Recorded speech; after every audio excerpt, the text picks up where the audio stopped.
This is TV Podcast Industries, and you're listening to The Bad Batch, Episode 12, Rescue on Ryloth. Brothers, what are we doing? We came here to free Ryloth from Separatist control, and we succeeded. But look around you. We're now being ordered to target the very people we swore to protect, and I will not be a part of it any longer. Who will stand with me?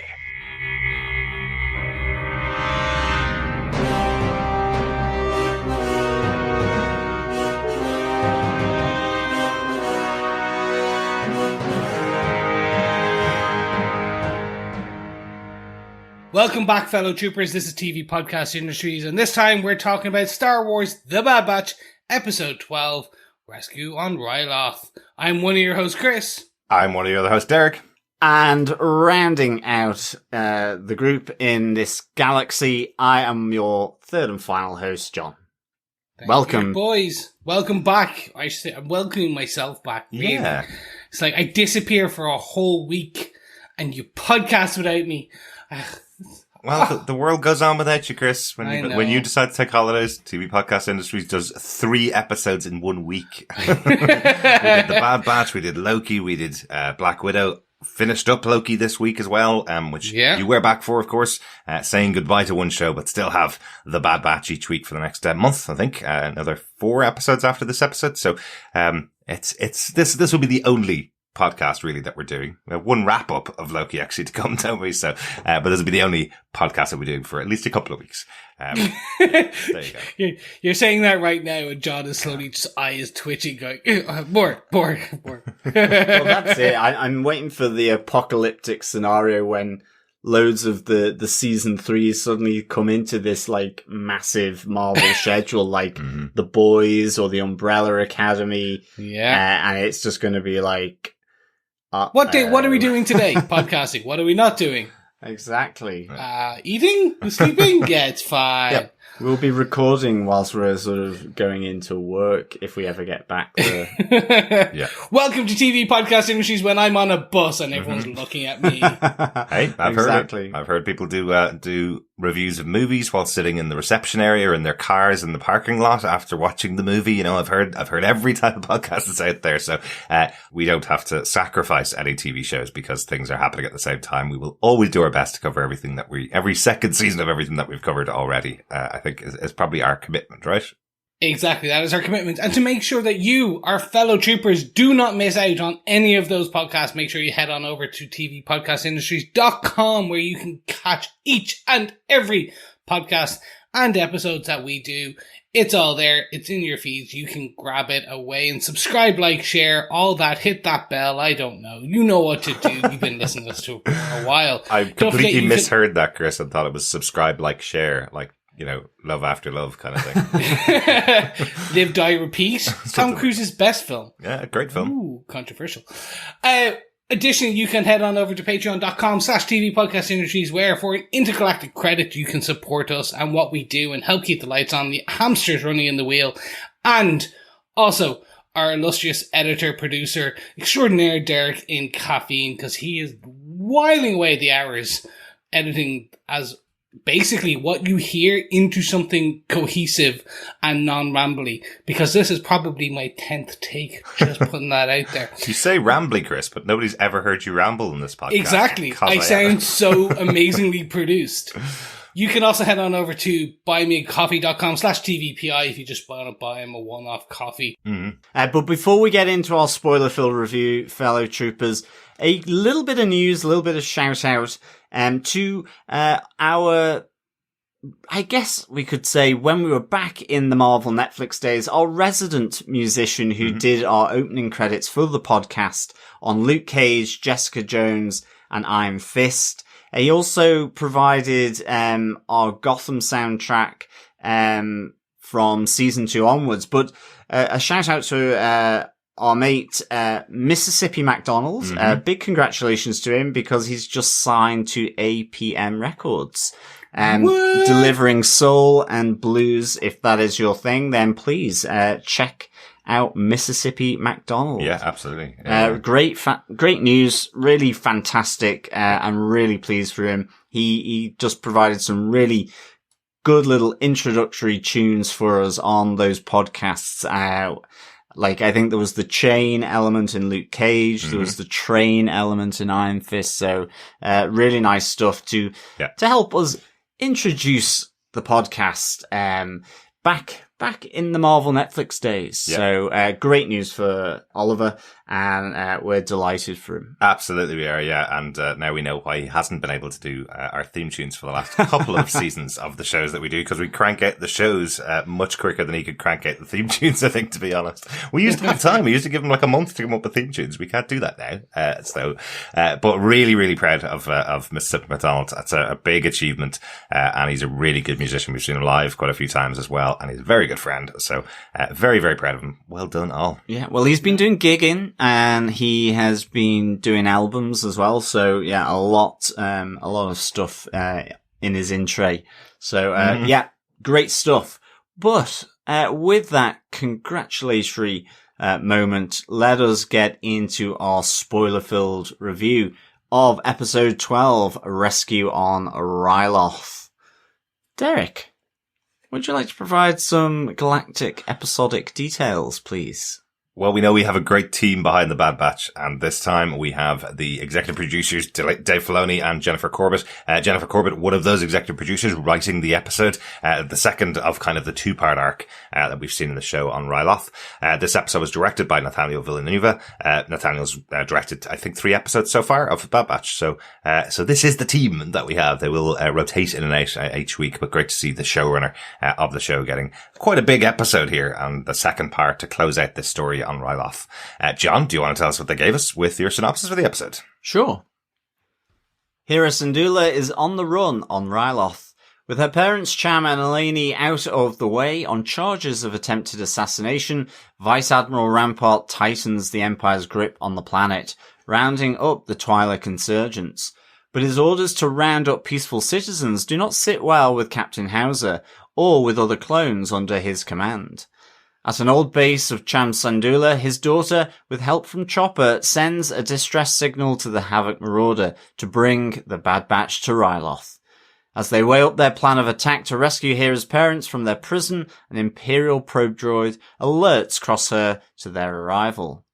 Despite reservations about the mission, Hunter focuses Tech, Wrecker, Amiga, Hera and Chopper to attack the Imperial refinery to draw the Imperial forces away from the capital, as Echo and him go after Cham and Eleni.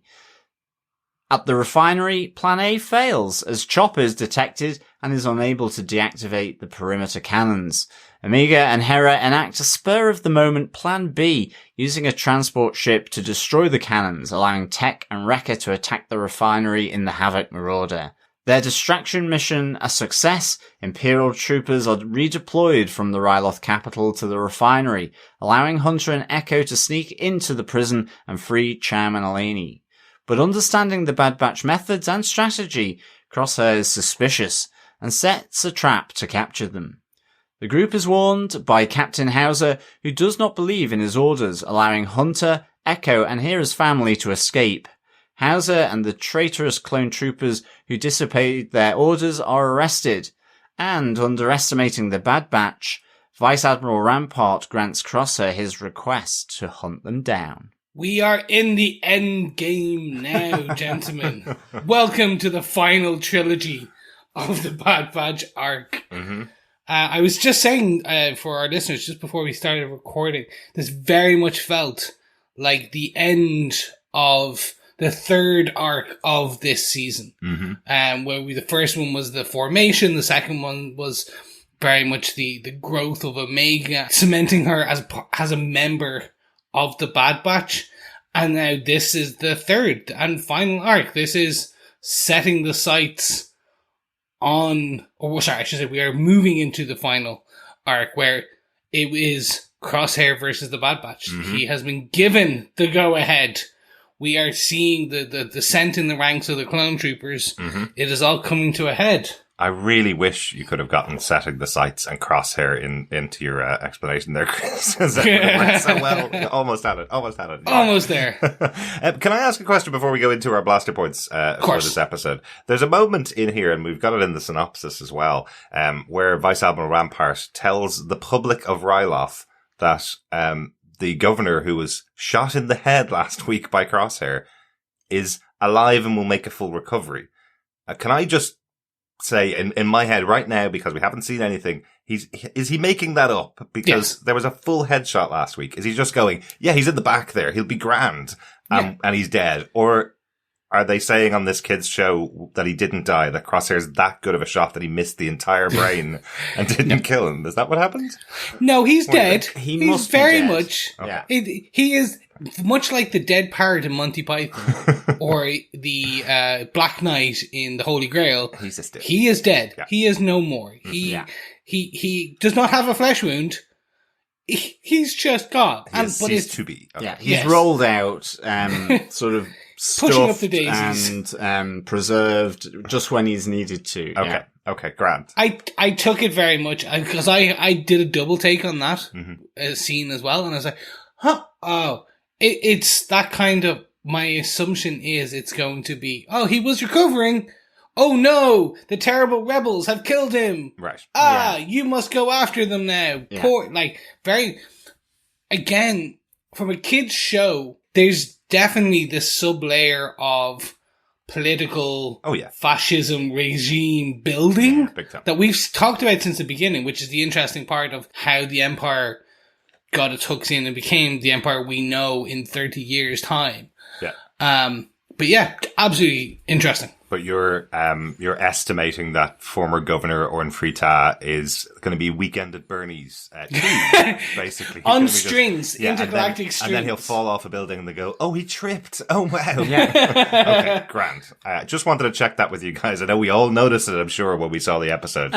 Because we specifically said we saw the headshot last week. And I think, like you said, it's Rampart keeping the lie that he's alive because he's effectively rounding people up this whole thing that's going on with that coup, effectively. So, but I think we can get on to that in our Blaster Point 1. The Bad Batch come to the aid of Hera, which was really good. I love this. I like the fact that Omega's connection with her kind of paid off. I like the surprise of Hunter, who was like, what, you gave her our comm details, which I thought was quite good.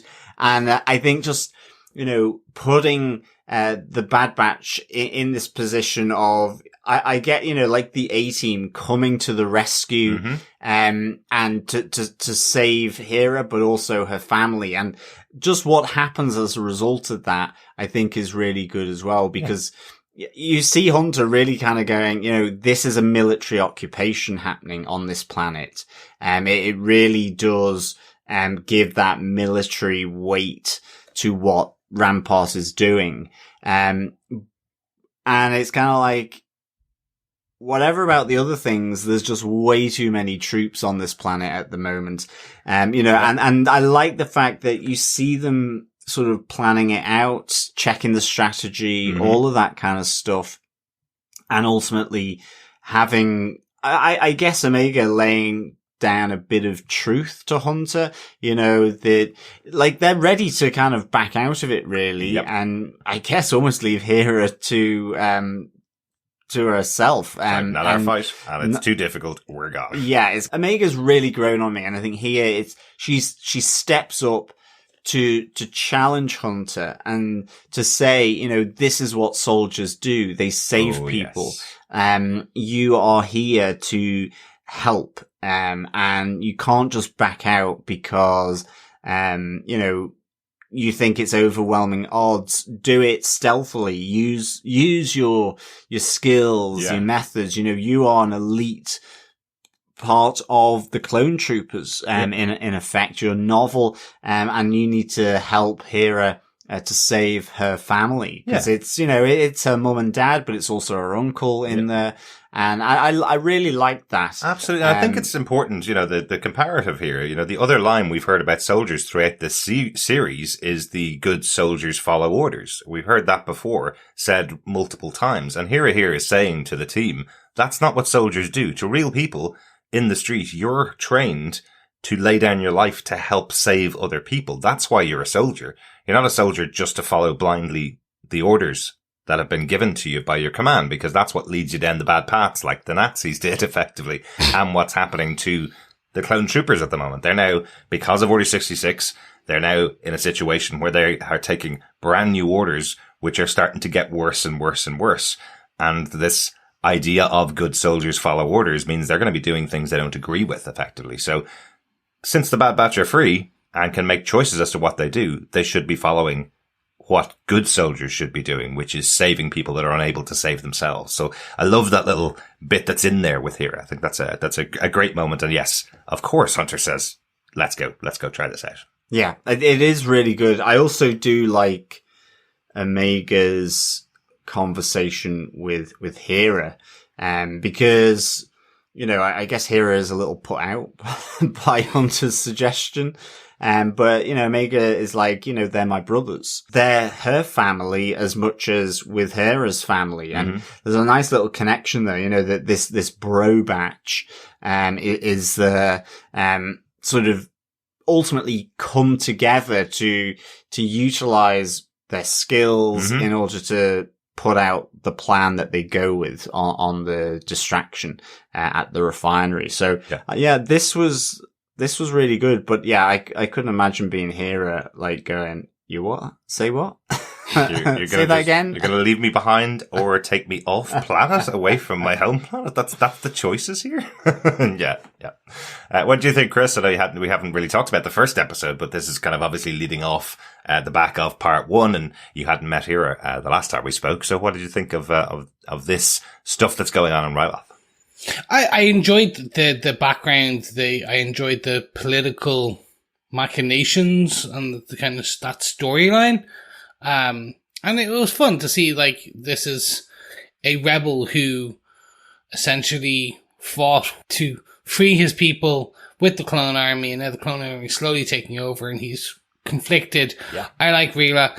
It's a child wide-eyed innocence when she looks at, like, flying her plane or flying in general, and beyond that, and how that kind of, I was going to say flying her plane, but flying her starship, I should say, through the air. But it's fun. It's good to see.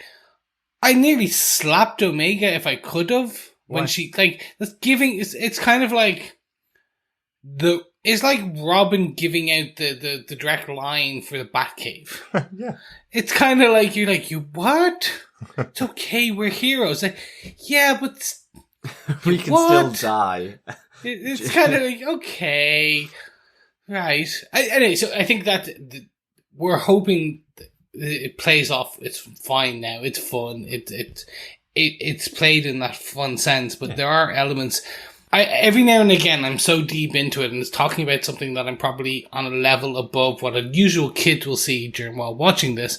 I'm like, there is just a very childlike innocence to one of the story beats. And I'm like, yeah, what? Okay. Remember, come back, Chris, come back. This is everyone's Star Wars, but also this is slightly younger. Everyone needs to enjoy this, so they can't court-martial her for essentially giving out the bat line. Well, yeah. Although in 1960s Batman, it was a literal bat line phone. Exactly. What would be the point in having a phone number if nobody has it? How would anybody get in contact? Exactly. So I kind of think, I like the joke that you made earlier on, John, that these are like the Galactic A-Team, that, they'll leave numbers behind with trusted people if they ever need help.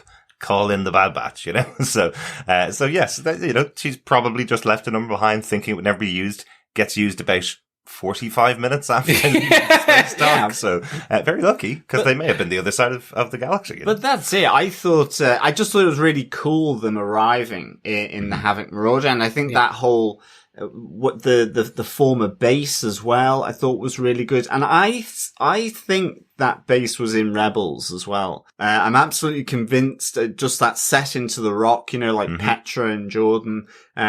So I kind of thought that was familiar. I haven't checked now whether it actually was, but we know the planet was in Clone Wars certainly before, but it is Hera's home planet, a main character from Rebels, so entirely possible that she visited her home planet at some point in the 5 seasons. Perfect. So that's what I was going to very quickly ask, because is there a connection in Clone Wars or a thing? So Hera is from Rebels. I'm assuming more grown up. Hera is the pilot of their ship in Rebels. She's the pilot. Okay, so we're getting a bit of her origin story the ghost, in this. isn't it? The ghost, the ship. Yeah, and Chopper is their onboard mech, their onboard droid throughout all of their adventures. So does he get grumpier?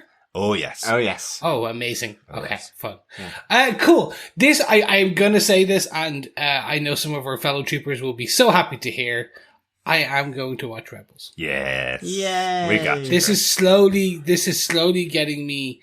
I don't know if I can do Clone Wars, because I know that's like a 7-season investment. Mm-hmm. I think Rebels is what, 2? If I don't know, it's 4, I think. Oh, God. 3 or 4. And okay. As long as you get past season 1, I think you'll be fine. Okay, I can watch season 1 on like speed 1.25.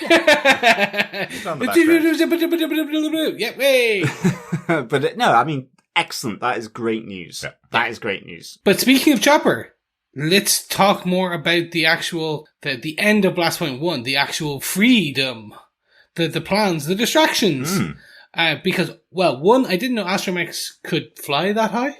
Oh, yes. Yes, this is very similar to R2-D2's abilities, at least in the prequel trilogy. Because he loses it by Dagobah, let's be honest. Yeah. You know, I'd say he's just full of sand by the time he gets to Dagobah, so he can no longer fly. But yeah, we've had droids with the full... Or snow. Yeah, he doesn't have any snow either. Maybe snow inside. Water doesn't do well with droids. But no, we have Chopper going off on his mission on his own. I love that he has another device that R2-D2 uses very often in the Star Wars trilogy, which is the ability to electrocute around him. Chopper seems to use it pretty willy-nilly. He really because does. I love that instant moment. And again, Chris, I know you don't know the character of Chopper, but that first moment when he goes in, he has his plan. He's going to go in and use the computer in order to shut down the cannons. And there's a droid already at it, so he electrocutes him and just pushes him straight out of the way. It's like the little grumpy noises from Chopper going, oh, he was in my way kind of thing. That's it. It's even his impatience when he's gotten in and he's following behind the other 3 astromech droids, and it's like you see him looking out because it's, well, hurry up, guys. I need to get to the console and do my thing. Exactly. Like, he gets very impatient. But he does fail. He also fails. Yeah. But he gets to electrocute 2 more clone troopers. Which, later on, exactly. Which brings about, I do like this, seeing Hera use, her flying skills. Because in Rebels, she is such a good, pilot. Yeah. And, it's still tentative that when she's trying, but ultimately to take out the cannons, they take one of the transporter ships, the armed transporter ships. I still don't quite know what they're mining, but anyway, that's something that I'm something big. It's a refinery. I know. Big. I was going to say dilithium crystals, but that's Star Trek. That is Star Trek. Yeah. Yes. Kyber crystals. Kyber crystals, but they don't have very many Jedi in the Empire. So. But kyber crystals are really, really worth a lot of money. Maybe they're doing that. But you say she's fossil fuels tentatively able to fly the ship. She does crash and take out the other transport ship right beside her, and not she on takes out purpose multiple either. and people as well. Oh, that is a great moment where I love that. Effectively, this is supposed to be a distraction, so it actually doesn't matter how badly she flies here because she's scaring people, and everybody's realizing that there's this big ruse going on, or this big attack going on, which actually plays into the fact this is supposed to be a distraction. So it works really well to have someone that's just learning how to fly and crashing into everything around them, because it gets the attention really quick, right? Yeah, definitely. It does. I don't know why, but I just found it. I found it so hilarious, and I don't know what other pop culture elements it's from, but it just reminded me of something. I will put my finger on it. It's just the landing and the landing and takeoff are the hardest parts. That is from something, and I just don't know what. And like literally that hover up and then smash into something part is something from something too. It is an homage, if you want to call it that. Okay. And I'm sure one of them will tell us. You're probably thinking of Airplane, Chris, which was... I think so. I think I actually am. Which was a comedy movie, and it was pretty easy to fly it in the air. It's just landing is the problem. But we did hear that last week as well from her uncle. Hera has been on regular trips with him, learning how to pilot spacecraft, but he's never allowed her to land before, and he never allows her to take off, because those are the most difficult parts of flying. But this time, with Hera just pushing her, going, what's the problem? You want to fly? Get in the ship and fly then. With no help at all from Omega, who's spent so much time in the Havoc Marauder learning how the ship works and everything. He didn't even go, that's the button there that you press to take off. It was like, get in the front, take off and fly. You said you can fly, just do it. I did love that in the last episode, and I'm pulling in the last episode. I know our troopers already listened, and they already heard your thoughts, but I did love in that last episode where it's like, she's not allowed to even touch the controls until she knows the systems inside out and backwards and can recite them. And I'm like, I want to know what level you're at. Right. Like, have you got like 95% and it's just like, you've got cue card. Like, I can just see as they travel, like, Wrecker's got some flashcards and it's just like testing her. What's this? I don't know. Do you know, it might be me, but I think that might be Tech's way of saying, that'll keep her occupied for a few years. So I don't have to do anything more until she learns every page of the book. Nobody knows every page of the book. So, she'll be kept, just learning every word for a few more years. Maybe that's it. Yeah. But it's a good distraction plan. Yeah. It works really well. It does exactly what it's supposed to do. And we have, Wrecker and Tech as well. Flying in and taking out, just doing maximum damage. You love that great call out from Omega to Wrecker going, destroy things, basically. So, Wrecker really enjoying himself. Oh, yeah, he loved that. And it's also, it does the distraction, but slightly earlier when they're kind of just doing a recce, and scanning the place that they need to get into. They are caught by, they do manage to take it down, but one of the probe droids, and so they don't have the element of surprise, basically. Yeah. And despite the distraction working, you've got all the troopers starting to head off. You see, the hairs on Crosshair's, back of his neck. Certainly, he senses something. That sixth sense really is beginning to work, because he knows how they operate. He knows what they do, and he can sense what the actual plan is. Yeah, I do think all the hairs on the back of his neck have burnt off. Probably. Certainly have to get in a starship engine in his face. I think so. To be honest, that is some survival, to be honest. But I do like this. We kind of talked about it earlier on the season. We knew this was coming. It's not like it's unexpected that Crosshair and the Bad Batch would cross paths in the future, but I do like that he is so aware of how they would do this if they were tasked with freeing somebody and there's a garrison of troopers around. Well, this sounds like a plan that the Batch would do. Why should we send 20 ships over there to take care of that when we can just leave one behind here and we can take out the Batch? Because I know this is their tactics. I think that's a really good use of the character in the show.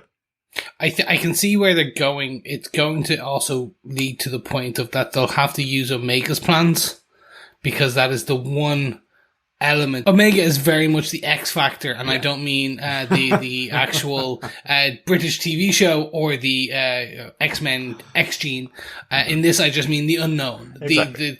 The Crosshair does not know her tactics, and again, her tactics are very much their tactics, but mashed together, if you want to call it. No, I don't think so. I think there is a tactical genius in there. I think that's the reason why we saw her play Jarek a couple of episodes ago, showing how her tactical abilities were allowing her to beat everybody around. And then that episode ended with Hunter telling her she would always be allowed on every mission if she beat him at Jarek. And here she is, out on missions with them again. So, I think that's part of it. That kind of idea that she is the tactical genius that they may have to rely on. We have her here leading the plan. Hunter specifically says it. You take point. You've come up with the idea. You tell us what we're doing. And that's what they do this time. So, you're right. Crosshair doesn't know anything about her plans. It's true. Yeah. I think that's going to be the fun part. That would be really interesting to see, Crosshair up against Omega for sure. But not on a one-on-one fight. Not on a one-on-one. Omega's going down that way. But tactically, she'd win. Tactically, yes. Yeah. But even just... But every other way, she may not. Yeah, but even just that, Crosshair's normally the guy who's asked to get up high with his sniper rifle and tactically survey what they're going into. Yeah. So I guess he's pretty... he's got a pretty tactical head on him as well. Plus, he squints a lot, which means he's thinking hard, I guess. Ruminating or he's quite blind. a lot. Well, after an ion engine being ignited in his face. He just sees blurs. I'm surprised he has any eyes at all. Wow, he's still a great shot, if that's the case. Well, exactly. But I think coming to Blaster Point 2, which is about Captain Howzer going against his orders, this is all kind of prefaced with the fact that the plan does work here that Omega has come up with. They have gotten her parents out, but there's two things here. Firstly, Crosshair's knowledge means that he's laying a trap for them, and then Captain Howzer... and this is the really interesting thing, because what we see here is a growing dissent or uneasiness with at least the higher command of the clones, to at least at the start of this episode, where, he talks about why are we rounding up peaceful citizens? Rampart is selling it to, he's trying to sell, Christmas trees, I guess, to the Scandinavians or whatever it is, or sand to the Arabs or snow to Eskimos. He's basically saying they're rounding up insurgents, but he's going in and he's rounding up, as Howzer clarifies, peaceful citizens, people that used to be our allies, which we have been tasked with protecting, and all of a sudden we're treating them like criminals. We're stripping them of their rights. This is the consolidation of the empire. This is them taking absolute control, with the military, but also with the bureaucracy. And Howzer is very uncomfortable with this. Absolutely. He challenges Rampart on this. And he did challenge him last week as well. There were moments in the previous episode where Howzer was concerned about this, because he worked on this planet. He worked with Syndulla, during their times battling back, against the occupation. And now he's effectively supporting somebody that's putting everybody in prison. The thing with Rampart is he's saying, I'm putting the supporters of Syndulla into prison. And the challenge from, Howzer saying, you're going to start an insurgency here. Effectively, everybody else on the planet is going to turn on you if you keep putting them in prison.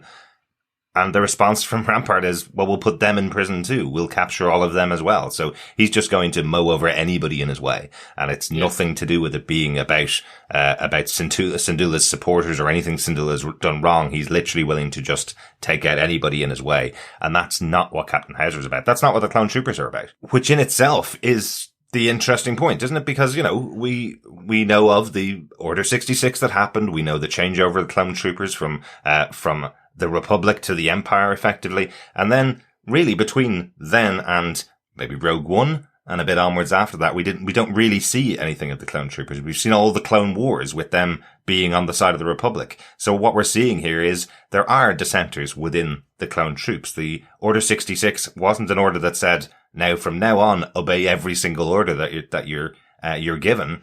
It does give them free will. It does give them the ability to choose in their minds what they follow and what they don't follow. Yeah. Crosshair is the exception to that, because Crosshair has had that extra tweak to his obedience chip, basically, to make him even more obedient to everything that's going on. But we will see troopers, we will see former clone troopers who will question orders, effectively.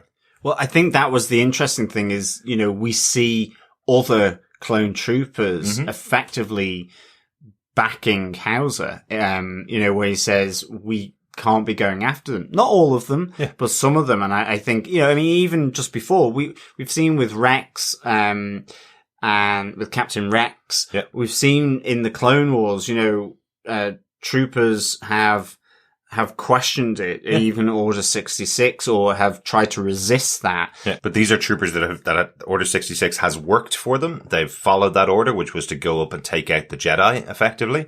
But now, after that order, there are more orders coming, and they can question those.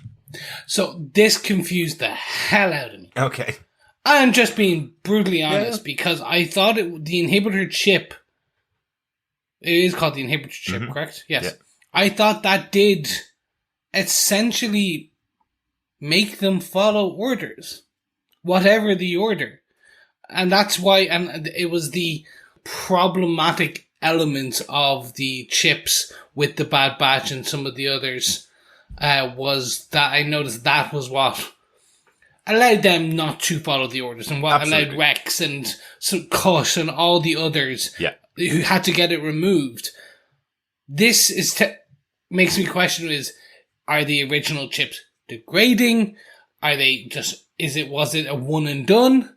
In that you must follow Order 66 and some of the smaller relating orders, but now things are further and further away from Order 66. Yeah. Now we're on Order 99. You're less. You don't have to. You're going to have some dissent, and then over time, this dissent just grows and grows and grows. I don't think it's built into the chip that they don't have to follow orders. I think what we're seeing here is that there are some orders, depending on their own experience, that they may question. And these are people that fought on this planet to protect the people here and are being told the same people they fought alongside. And remember, Howzer was right there when the shot happened, so he knows 100% that Syndulla did not attempt to kill the former governor of the planet. He knows that didn't happen, and he's being told to round up normal citizens based on that and put them in prison. And he knows all of this is wrong and is now questioning it. So it's slightly different, I suppose, and that's probably what we're getting out of it. So will this be one of the things that put the clones on the path to destruction before they're replaced with stormtroopers, which we know is coming as well? Yeah, I think it could be, and I think as well these clone troopers.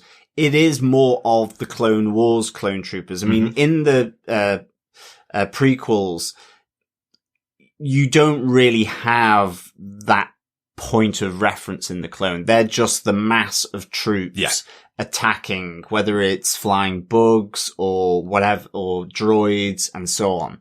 They're compliant. Roger. You know, they are compliant, and you can see them with Order 66 in that. But in Clone Wars, you know, they question the Jedi. They question things. They have an element of free will with that chip. It's not a mind control chip. I think it's more, that's the thing. You know, is it something that is switched on for specific orders, that it's programmed in?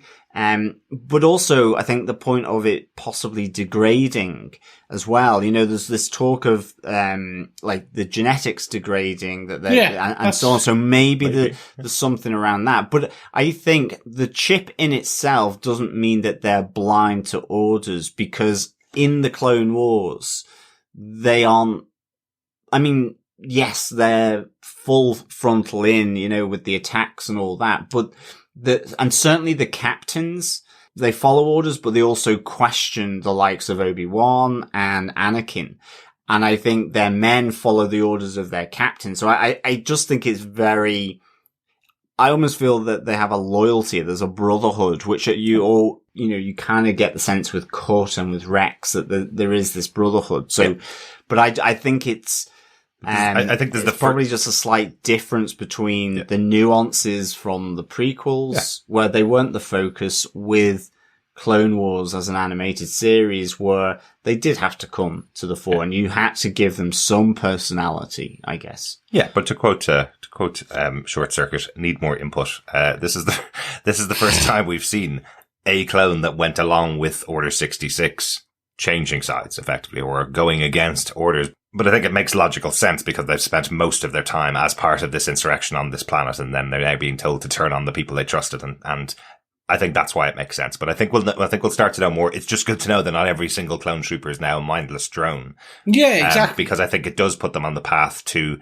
they aren't worth the trouble, so we could just replace them with something else. And I think it's part of the motivation for the stormtroopers with Rampart and Tarkin is that They want even more compliance. Exactly. And effectively cheaper. dead souls in a white uniform and cheaper. And cheaper. Yeah. Always about the It's always about the dosh. Yep. Intergalactic credits all the way. It is good that though, look, so Howzer is a potential now ally going forward, and some of his wider troops are as well. Yeah. I was amazed he wasn't shot, actually.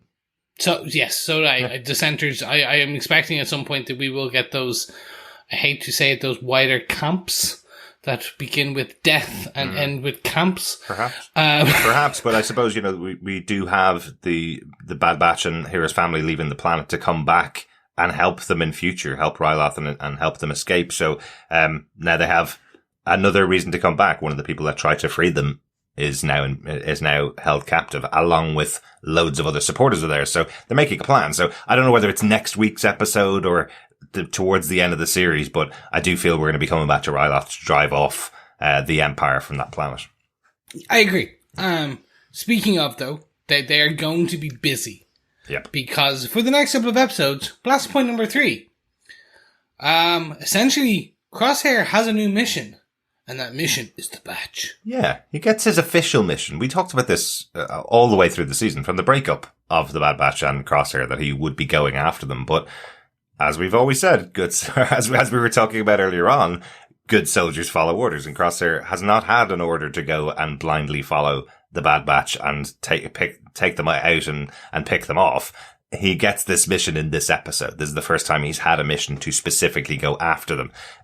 He has encountered them before, but he hasn't had the mission to go after them. Now he has that mission from Rampart. So I think that's a big moment in the series, right?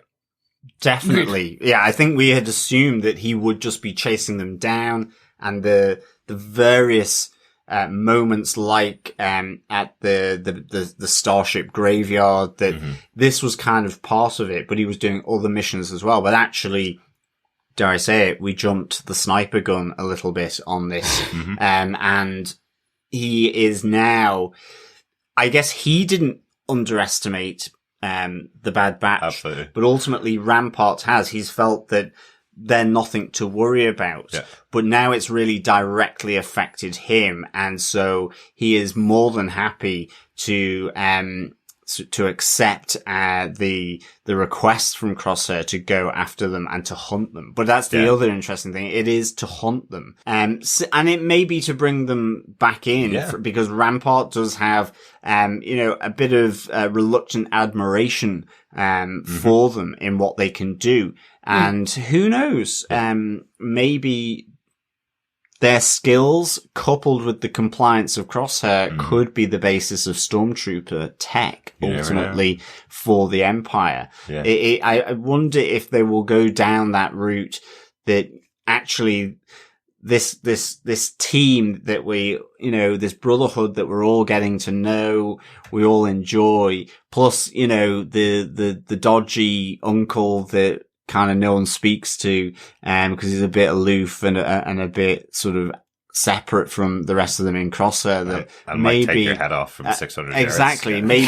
Yeah. Maybe the merging of the skills coupled to the iciness of Crosshair, that could be the basis of the Stormtroopers. I mean, I know they're talking about conscription, but just additional tech, so they get their conscripts in, but it's more like chip here and a bit of DNA there or something. Interesting. And it's skills on toast. That sounds a great Friday night. Absolutely. Chip here, bit of DNA there, and away we go! Vice Admiral Rampart really should have listened to Crosshair at the beginning of this episode. There's a real Expendables moment there where Crosshair reveals that the Batch are here, and Rampart goes, "But I have an entire garrison here." And instantly Crosshair responds with, "That's not going to be enough." And he was right. Absolutely right. The Bad Batch get to carry out their mission and achieve their mission even with a massive garrison of troops there. Dare I say it, is there ever enough troops? Whether they're clone troopers or stormtroopers when facing off against the Jedi? I guess not. There's never enough troopers. That's why they need to cut their costs, John. That's why Rogue One was a revelation, to see a Star Destroyer actually destroy another ship. That's true. I think that's it overall for the episode. Any particular notes, guys? No, but I had this amazing thought at the end of this that we don't know the future history of the Bad Batch and where they end up post Rebels, post all of it. I am so curious. I would love. They don't need to do it. And again, like, just it'd be fantastic. Imagine an old man Bad Batch episode, like a live action, or we can't really do live action, but an animated old man Bad Batch. Where they are older, more grisly, and it's a bit more adult, but that would like Wolverine. Yes, exactly. Exactly. Logan. Old man, like Logan. Yeah. Well, they have done that with some of the clone troopers. We did see some of the, so Captain Rex, I think, we saw, in Rebels. So, spoiler alert! So we do see the character that have had an older version of some of the clones that escaped. So that's entirely possible. I don't know where it would happen. And with Tamora Morrison, who played Jango Fett, now playing Boba Fett in the Book of Boba Fett. I don't know whether he put back on the clone trooper gear or not. Oh no! I'd say at this point he'll probably that's probably what the Book of Fett is, to a degree. It'll just be Tamora Morrison playing 100 characters in the show, taking out the old troopers. Or if Jonathan Majors can do it in the MCU, we can get it here in Star Wars. Tamora Morrison could do it in Star Wars. Yes. I had one note for the episode because I think it was just quite funny. We were joking early on in the season about the Gonk droid Gonky. That's aboard. Oh God, yes. That's aboard their ship and hasn't really done anything. He's basically a walking dustbin. But he does get a little moment of personality in this episode when he's being fixed by Omega. And she's saying, there's something wrong with his power coupling, something wrong with his recharging ability effectively. We've all had appliances like that. And then Hunter says, oh no, he's just a defective droid. And the poor little thing, he looks really disappointed with himself when he's called defective until Omega kind of puts her hand on him and says, don't worry, we're all defective. Is that okay? So we do get a little bit of personality out of Gonky. I only say that because I wasn't expecting any at all. And that's how it always starts. Just a little bit of personality here, and in 5 seasons' time, you're going to have a statue of Gonky in your living room, and he's the greatest droid ever. Yeah. Well, and on droids, keeping with the theme of droids, and I didn't get a chance to look at it. It only came to me, but the opening sequence where the light flashes over the Stormtrooper and Darth Vader and so on. There was Chopper in there, and I don't know whether that's normally the case, whether he has just replaced R2-D2 for this, for this episode. I'm not entirely sure. R2's always been in there. Yeah, there's R2 and C-3PO, there's Darth, there's the Stormtrooper, Boba Fett, obviously. There's Boba Fett. Mando. And I just noticed that when the light went over, there was a Chopper because there was the little aerial. Interesting. So, answers on the back of the postcards. Just let us know via feedback@tvpodcastindustries.com. Fellow troopers, if you have noticed that before. Or we can just go in and have a look at Disney Plus. Hold on. They've edited things in the post before. Yes, they That's have. the thing. So they may have now just added this updated version across everything. And it's just like, I guess the opening sequence with Marvel Studios is always like this talking point because they change it up. It's green and gold for Loki. Yeah. It was black at one stage, all this kind of stuff. So I just thought I would mention it because I noticed Chopper. Did you see, does it have Chopper's, the antenna that come out of his, I can't remember head, whether he had his little hands. Like when he puts them up. T-Rex arms, yeah. Like when he puts them up when he's being arrested by the troopers. Love it. Cool. So cool. Anyway, you'll get to love him, Chris, when you get on to Rebels, I promise. Yes. But before we get there, we must give our opinions on the total of this episode in a whole.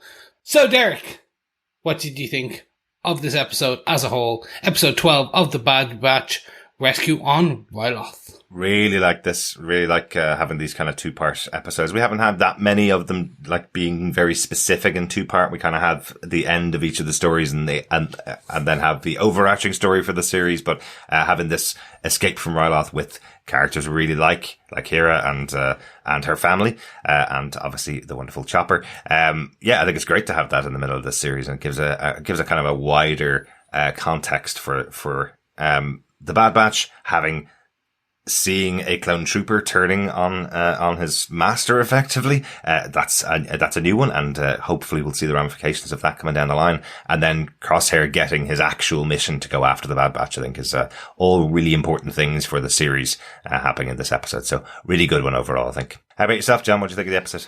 Yeah, I loved this episode. I thought it really was a fitting sort of double header with the previous episode. You know, I think it was a fitting 2-story arc, which again is just about, it's integrating, this universe, this galaxy together. I give it 4.5, 4.5 Broforces out of 5.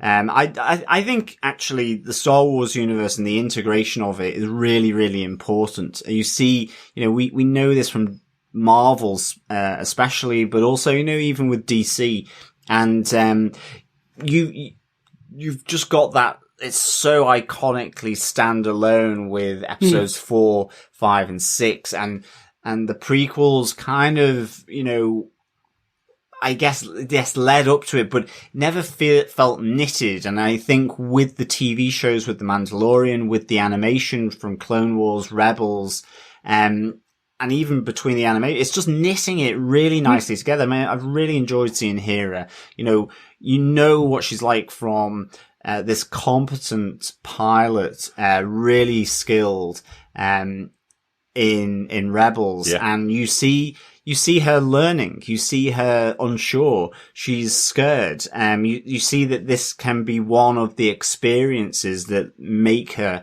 into what you see in Rebels, and it's really great. It's fantastic having Chopper there. I love the dynamic with Omega, and the family of the Bad Batch, with, you know, the rescue of Hera's family, and effectively her telling Hunter to kind of step up, really. The action was great. I thought it felt really epic. That attack on the refinery.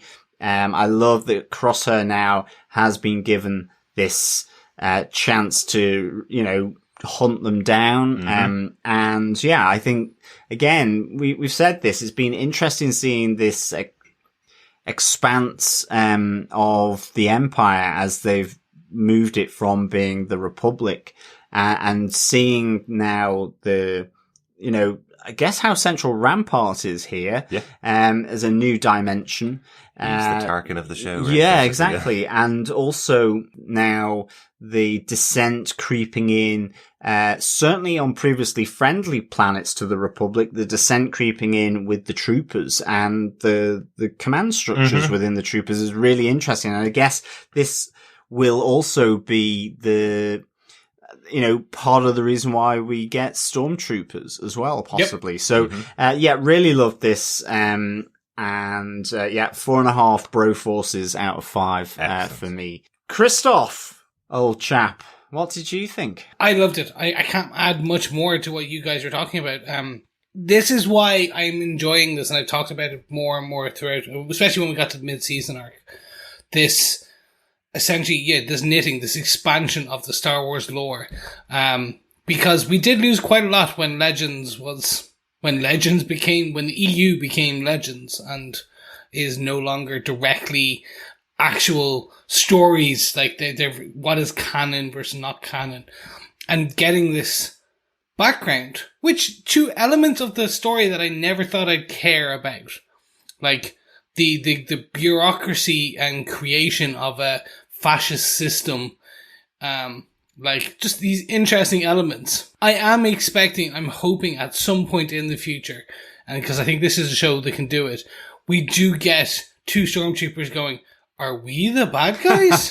Like very much like that UK sketch show. And I don't know. I'm enjoying it more and more. And as I said during this podcast, it has piqued my interest enough that I'm like, okay, do you know what? I'm going to check out Rebels. Probably after this, when we're waiting for season 2, just to kind of give us that a bit more, give me that something to watch in the background to kind of feed this soon-to-be insatiable hunger for this Star Wars animated universe. That is how it begins, Chris. That's how it begins. And now you've got, 11 seasons of animated Star Wars to watch now. I have all of it. Plus all the Ewok shows and droid shows from the 80s and because they were great, weren't they? The animated show that was in the Star Wars Christmas special with Chewbacca and his family. Yep, Christmas on Kashyyyk. It's all there. Yeah. But gentlemen, do you know what's not over there? The feedback, because that's on here on this episode, and that's coming to you right now. We have some feedback from over on the Facebook. First up, we have some from Alec Baelish, who said, I love the direction they're going, showing all these backstories. They set this up for a fun showdown with Crosshair. I especially love how Omega has become so much better to watch now that she is part of the team. She's not some kid, she's using her knowledge that her brothers have not seen before. I'm glad to say her development has become fun to watch and is so much better than my previous feedback on her. Thank you so much, Alex. And yeah, I'm there with you. I think I've definitely actively even said I've retracted some of my statements on Omega as we have grown with this episode and grown with this season.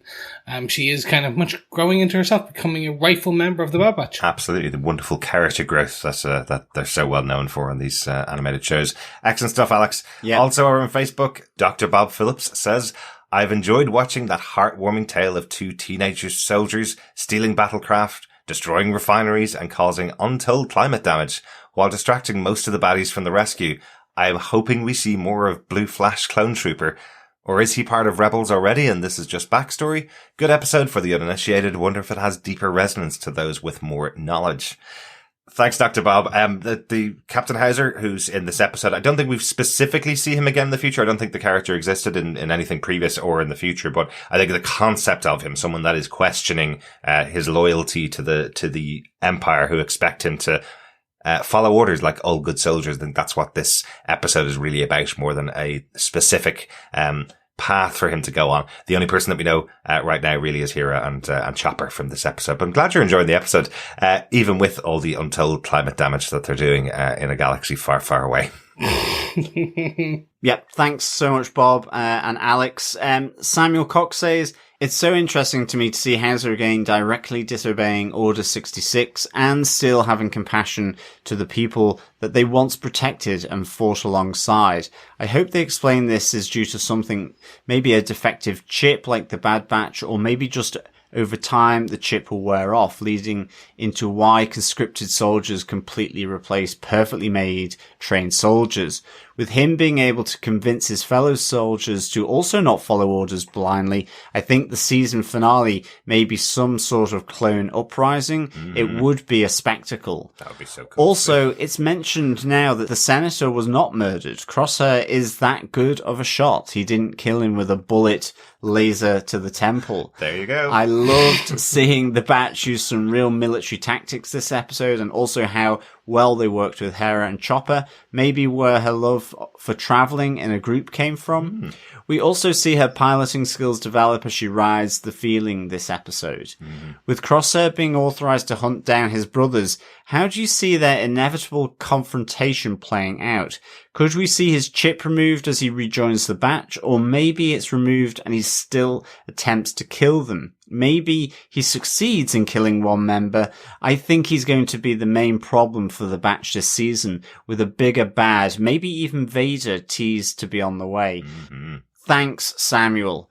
Thanks so much, Samuel. I think this is the really interesting thing about, you know, what's happening to the chip, because it can obviously be sort of reinvigorated or enhanced, because we see that being done to Crosshair, but exactly. Equally, if they can boost it up, maybe it loses that power, that ability, or it is just degrading, over time. But I think as well, you know, discussing it on the podcast, it's the idea that even with those chips in earlier on, until there was that order, that prompt, then they would question in Clone Wars, the ideas, or at least the direction of the Jedi as well. So I think there's certainly that element around the clones. I think the idea that there is a clone uprising, I think you can really sense that some of them would join the sort of nascent rebellion.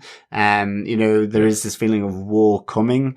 And wouldn't that be such a booster to rebel forces if you're able to add a bunch of former clone troopers to your army? Absolutely. Yeah. It would be like winning in Vegas, I guess, for like one day suddenly we have rebellion. 10,000 extra troops who've turned on the clones. And I definitely agree, this sort of build now to Crosshair going after his former team, his brothers.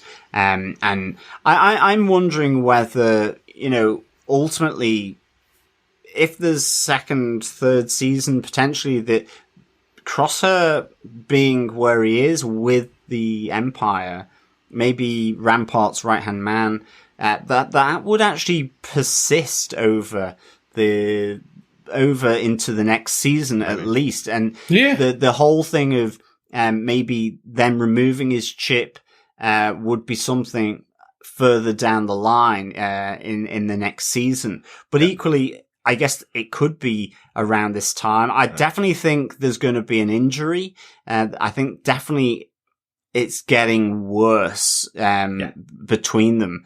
That he's tried to kill them. They certainly, in trying to escape from the ship graveyard, almost killed him.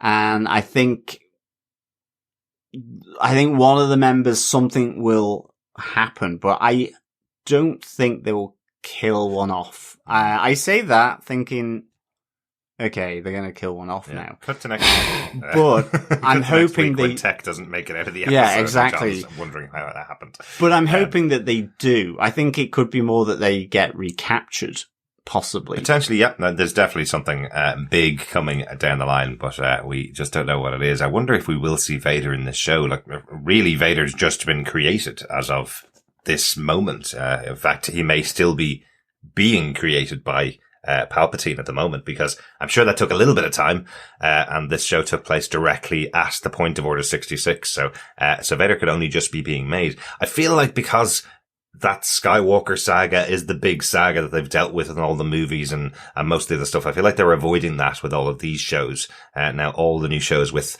stuff like Mandalorian, of course, and all of those, Book of Boba Fett and all those shows, I don't think they want to go back to a Skywalker story. So if we see Vader, it's probably going to be for an episode, in the future, at some point. It'll be his first introduction really post Revenge of the Sith, right? I think we'll get a Rogue One cameo. If you want to call it that. Because again, we saw him in Rebels, but this obviously taking place before Rebels, as we know. So, so this could be another first introduction of the character. Thanks so much for your feedback, Samuel, and thanks everybody else for your feedback. If you want to get into contact with us, you can email us to feedback@tvpodcastindustries.com. We love hearing your thoughts about these episodes of The Bad Batch. Since Loki's finished, we'd love to hear any thoughts you have about Loki the series. We will be recording our wrap-up of Loki next week on the 21st of July. So if you want to send us any thoughts about that show, if you've been watching it, email us to feedback@tvpodcastindustries.com. And you can also enter our pub quiz for Loki. If you watched every episode, we have a question about each one. Pop on over to our website at tvpodcastindustries.com. You'll see all of the questions up there, and you can enter to win some Loki Funko Pops. Yes, but don't forget to head on over also to tvpodcastindustries.com, where you can subscribe to each and every episode of every show that we do, because we're going to be picking up potentially quite soon. Well, I say quite soon, in a month's time, with Marvel Universe's What If. I love that. Picking up is what you went for with that, Chris. We're doing 2 episodes a week at the moment. It's not picking up, just more episodes. It's going to pick up even more. We will continue at our current pace, probably. Yes. But you can also head on over to patreon.com/tvpodcastindustries if you want to support what we do, or head on over to buymeacoffee.com/tvpi to support us there. We'll be back next weekend with our chat about Star Wars The Bad Batch, episode 13, Infested, which airs on Disney Plus on Friday, July 23rd. Head lice are infecting the Bad Batch's ship next week. There's a crossover with the Alien universe, and oh my god, I'd pay to see that. That would be pretty crazy. Thanks so much for joining us. We'll talk to you again next time. Yes, thank you so much. Speak to you again soon. Yeah, thanks so much, fellow troopers, for joining us. It's great as always discussing the Bad Batch with you. And remember, keep watching, keep listening, and keep trooping. Attention. Then hut. Bye.